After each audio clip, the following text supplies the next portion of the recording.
Ano, pwede humingi ng pabor. Ano yun? Yung assignment sa science, wala pa kasi akong nagagawa. Pwede ilista mo na lang ang pangalan.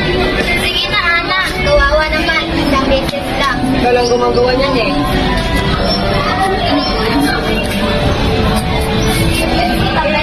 Pero mali, no? Pero mapapagalitan ako. Ganito na lang. Sabay-sabay tayong pumunta kay teacher. Sabihin natin yung totoo. Tapos sunod na namin tapusin yung gabi para sa yung project. Ano? Mas mapapagalitan tayo kapag may sinungaling. Tama si Una. Sorry guys, tama kayo. Tara kay teacher.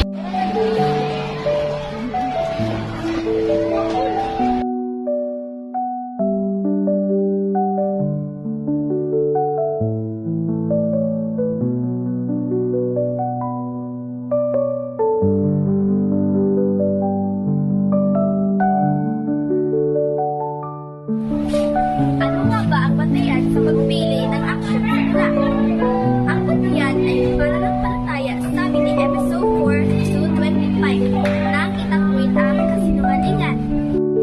Paano nagsilbing gabay ang pananampalataya sa Diyos na naging Diyos?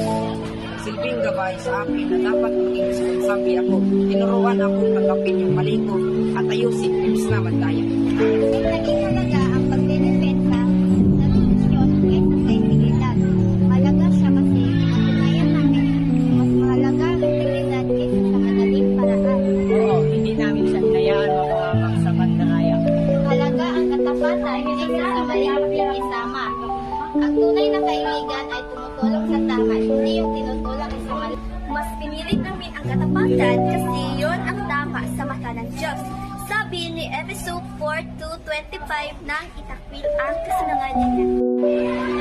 Kasi ang maling pakikisama ay panandalian lang. Pero